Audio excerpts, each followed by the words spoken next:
Hello friends, आज हम बनाएंगे चावल के आटे से एकदम खस्ता कुरकुरी कुडलई। सारे मेजरमेंट के साथ हम इसे बनाएंगे। इसे बनाना बहुत ही आसान है। एक बार में आप बहुत सारी कुडलई बना करके तैयार कर लोगे। तो यहाँ पर हमने एक बर्तन सेट कर लिया है। इसी से हम आटा और पानी नापेंगे जिससे कि हमारी कुडलई परफेक्ट बन जाए। चावल का आटा हमारा एकदम फाइन है और इसे मैंने बारीक छलनी से छान लिया है ताकि जो मोटे पार्ट्स हो वो निकल जाए। अब इस बर्तन से हम आटे को नाप लेंगे। आटे का 3.5 गुना हमें पानी डालना है, तो उस हिसाब से हम आटा नाप लेंगे क्योंकि हमें नाप कर ही बनाना है ताकि हमारी रेसिपी एकदम परफेक्ट बन करके तैयार हो। तो यहाँ पर हम 2 कटोरा आटा नाप लेंगे। मैं यहाँ पर ज़्यादा क्वान्टिटी में कुडलई बना रही हूँ। आप चाहें तो कम भी बना सकते हो या फिर इससे ज़्यादा भी बना सकते हो, पर मेजरमेंट यही रहेगा। तो यहाँ पर हमने 2 कटोरा आटा नाप लिया है। अब इसी के हिसाब से हम इसमें 7 कटोरा पानी डालेंगे। 1 2 3 4 5 6 और ये 7। अब पतीले को चूल्हे पर रख देंगे हाई फ्लेम पर, जिससे कि पानी हमारा अच्छी तरह से उबल जाए। अब यहाँ पर पानी में उबाल आ गया है। अब इसमें डाल देंगे हम नमक। अभी नमक थोड़ा डालेंगे क्योंकि नमक का कोई नाप नहीं है। नमक हमें स्वाद अनुसार डालना है। तो हम ज़्यादा क्वांटिटी में बना रहे हैं इसलिए नमक अभी कम ही डालेंगे। अब पानी में उबाल आ गया है तो इसमें डाल देंगे हम चावल का आटा।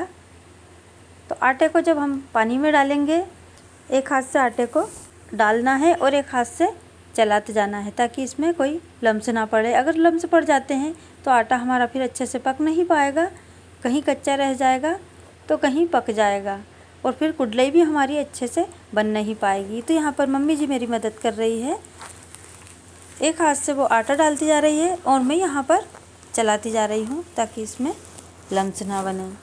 ध्यान रहे एक साथ पूरा आटा नहीं डालना है, थोड़ा थोड़ा करके ही आटा डालना है ताकि मिलाने में आसानी हो जाए। अब आप देख पा रहे हो पूरी तरह से हमने आटा इसमें ऐड कर दिया है और यहाँ पर घोल की कंसिस्टेंसी कुछ इस तरह से हो गई है। यहाँ पर फ्लेम हमारी अभी मीडियम है। अब यहाँ पर हमने ले लिया इसमें डालने के लिए जीरा। तो जीरे को मिक्सर ग्राइंडर जार में हम पीस लेंगे। एकदम फाइन पीसना है ताकि जब हम कुडलई बनाएं तो ये जाली में अटके नहीं। अगर मोटा हो तो आप इसे छलनी से छान सकते हो। तो यहाँ पर एकदम फाइन हमने पीस करके तैयार कर लिया है। इसे रखते हैं साइड में। अब यहाँ पर हमने पीसा हुआ जीरा और ये है संचूरा और लिया है नमक। नमक हमने पहले ही पानी में डाल लिया था इसलिए हमने नमक कम लिया है। अगर ज़रूरत लगेगी तो हम डालेंगे, नहीं तो इसे हटा देंगे। अब ये लिया है हमने संचूरा। तो संचूरा भी हमने यहाँ पर 2 चम्मच के बराबर लिया है। इसमें डालेंगे गर्म पानी और इसे अच्छी तरह से घोल लेंगे। संचूरे में थोड़े थोड़े बारीक बारीक कंकर आते हैं, तो ये संचूरा हमारा घुल जाएगा और कंकर पानी में नीचे बैठ जाएगा। तो इसे हम अच्छी तरह से घोल लेना है। ध्यान रहे डायरेक्ट संचूरे को नहीं डालें, इसे इस तरह से घोल कर ही डालें। अब यहाँ पर संचूरा घुल गया है, इसे हम छलनी की मदद से छान लेंगे और छना हुआ जो पानी है उसे हम कुडलई के आटे में डाल देंगे। संचूरे से कुडलई हो या पापड़, उसमें खस्तापन आता है और टेस्ट भी बढ़ जाता है, इसलिए संचूरा ज़रूर डालें। अब यहाँ पर आटे की कंसिस्टेंसी कुछ इस तरह से हो गई है। आटा हमारा 50% कुक हो गया है। इसे हम मीडियम फ्लेम पर अभी पका रहे हैं। ध्यान रहे ज़्यादा हाई फ्लेम ना हो, नहीं तो ये तले में जल सकता है। और इसे कंटिन्यू चलाते हुए ही हमें पकाना है, इसे जलने नहीं देना है, नहीं तो फिर इसमें स्मेल आने लगेगी। अब यहाँ पर संचूरे का पानी भी हम घोल करके इसमें डाल देंगे। अब संचूरे को भी अच्छी तरह से आटे में मिक्स कर देंगे। मम्मी जी आटे को चलाती जा रही है और मैं सारी सामग्री इसमें ऐड करती जा रही हूँ। अब डाल देंगे मैं इसमें जीरे का पाउडर। जीरे का पाउडर हमने अभी पूरा नहीं डाला है, थोड़ा सा बचा लिया है।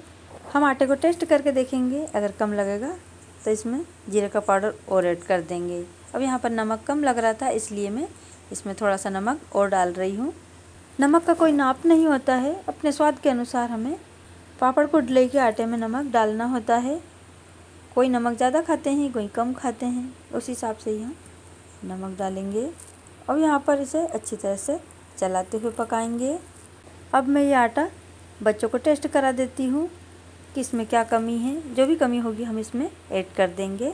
तो यहाँ पर जीरे की कमी है इसलिए हम इसमें थोड़ा सा जीरा पाउडर जो हमने बचा करके रखा है वो इसमें ऐड कर देते हैं और इसे अच्छी तरह से मिक्स कर देंगे।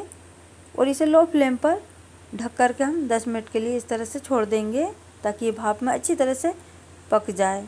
तो यहाँ पर 10 मिनट हो गए हैं। मैंने एक दूसरे बर्तन में इसे निकाल लिया है और मैं आ गई हूँ अब छत पर। तो बहुत तेज़ धूप है। अब यहाँ पर हमने लिए हैं कुडलई के संचे। एक संचा इस तरह का है स्टील का और एक लिया है मैंने पीतल का, जिससे कि हम दोनों हाथों से दबा करके कुडलई बनाते हैं। और एक जो है स्प्रिंग वाला है, जिससे हम एक हाथ से भी कुडलई बना सकते हैं। अब यहाँ पर 3-4 प्रकार की जालियाँ हैं, मोटी पतली। आपको जिस तरह की कुडलई बनाना हो उस तरह की जाली इसमें सेट कर लें। तो इस तरह से हम कुडलई के सांचे में जाली को सेट कर लेंगे। तो मैंने यहाँ पर 2 प्रकार की जाली को सेट कर लिया है। एक सांचे में मैंने मोटी जाली सेट की है और एक में पतली। अब देखते हैं कौन सी जाली की कुडलई ज़्यादा परफेक्ट बनती है। अब यहाँ पर चम्मच की मदद से हम इसमें बैटर को डाल लेंगे और सांचे को अच्छी तरह से फिल कर लेंगे। तो दोनों सांचों में हम बैटर को फिल कर लेंगे। अगर आपके पास इस तरह के सांचे ना हो तो आपको मैं बिना सांचे से भी कुडलई बनाना बताऊंगी, जो कि एकदम परफेक्ट बनेगी। कोई यकीन नहीं कर पाएगा कि इसे हमने बिना सांचे के बनाया है। तो उस वीडियो को देखने के लिए आप चैनल को सब्सक्राइब कर लें। जल्दी ही वो वीडियो भी आने वाली है। और मैंने इस चैनल पर 2-3 प्रकार के पापड़ की रेसिपी शेयर की है, तो उसकी लिंक मैं डिस्क्रिप्शन में दे दूँगी, आप उन्हें भी ज़रूर देखें। अब हम एक थाली में कुडलई को बना करके देख लेते हैं कि किस प्रकार ये कुडलई बन रही है। तो एक सांचे में मोटी बन रही है और ये वाले सांचे में बारीक। हमने 2 अलग अलग प्रकार की इसमें जाली सेट की थी, तो दोनों ही अलग अलग तरीके से ये बन रही है, पर दोनों ही परफेक्ट बन रही है। आपको जिस तरह से पसंद हो आप उस तरह से बना सकते हो। अब थाली की कुडलई को हम वापस से निकाल लेंगे और इसे सांचे में फिल कर लेंगे, क्योंकि थाली की कुडलई निकल नहीं पाएगी। यहाँ पर हम अब इसे एक कपड़े पर डालेंगे। तो कपड़े को हमने अच्छी तरह से धो करके और इस तरह से बिछा लिया है और यहाँ पर इस तरह गोल गोल करके हम सारी कुडलइयाँ बना लेंगे।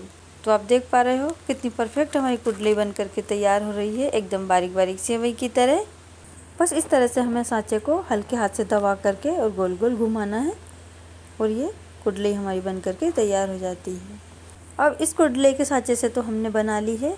अब मैं दूसरे वाले कुडलई के सांचे से भी बना करके दिखा देती हूँ कि इससे हम किस तरह से बनाएंगे। तो यहाँ पर इस तरह से हमें दबाते रहना है और ये कुडलई हमारी बन करके तैयार हो गई है। यहाँ पर मैंने सांचे की जाली को चेंज कर लिया है। पहले मोटी वाली जाली इसमें लगी हुई थी, जिससे मोटी मोटी कुडलई बन रही थी, और जाली चेंज करने के बाद में आप देख पा रहे हो कितनी बारीक बारीक और परफेक्ट हमारी कुडलई बन करके तैयार हो रही है। तो इसी तरह से हम सारी कुडलई बना करके तैयार कर लेंगे। एक सांचे से मम्मी जी बना रही है और एक सांचे से मैं बना रही हूँ। दोनों ही सांचे से परफेक्ट हमारी कुडलई बन करके रेडी हो रही है, आप देख पा रहे हो। अब कुडलई का सांचा खाली हो जाता है तो इसे फिर से भरेंगे और इसी तरह से सारी कुडलई बना करके तैयार कर लेंगे। तो है ना एकदम सिंपल रेसिपी, और एक साथ में हम बहुत सारी बना करके तैयार कर सकते हैं इस तरह से। और ये कुडलई सूखने के बाद में साल भर तक हम स्टोर करके रख सकते हैं, ये ख़राब नहीं होती है, इसलिए हमने इन्हें ज़्यादा क्वांटिटी में बनाया है। तो लीजिए, हमने सारे आटे की कुडलई बना करके रेडी कर ली है। इन्हें दिन भर धूप में सूखने देंगे, शाम तक ये अच्छी तरह से सूख जाएगी। जब सूख जाएगी तब इन्हें हम निकालने के लिए ले आएंगे। तो लीजिए, यहाँ पर कुडलई हमारी अच्छी तरह से सूख गई है। अब एक चारपाई ली है, चारपाई पे हमने इन्हें उल्टा करके रख दिया है। उल्टे साइड हम इसमें पानी सींचेंगे इस तरह से, हल्के हल्के हाथों से थोड़ा थोड़ा पानी डालेंगे इसमें, एकदम से ज़्यादा पानी नहीं डालेंगे। जितनी ज़रूरत लगेगी ये अपने आप में एब्जॉर्ब कर लेगा। तो यहाँ पर हमने एक साइड में पानी सींच दिया है। अब इसे हम वापस से पलट लेंगे इस तरह से। ये कुडलई बहुत ही ज़्यादा आसानी से निकल जाती है। अब इस तरह से हम उठा रहे हैं तो कुडलई अपने आप ही निकल रही है। जो नहीं निकल रही है वो भी इस तरह से हम हाथ से निकाल लेंगे, ये आसानी से निकल जाती है, कोई कठिनाई नहीं होती है कुडलई को निकालने में। इस तरह से हम कपड़े को खींच रहे हैं तो और ये अपने आप ही गिर जा रही है। अब इन्हें हम उठा लेंगे इस तरह से, देख पा रहे हो एक भी टूटी फूटी नहीं है। सारी कुडलई हमारी एकदम परफेक्ट निकल गई है।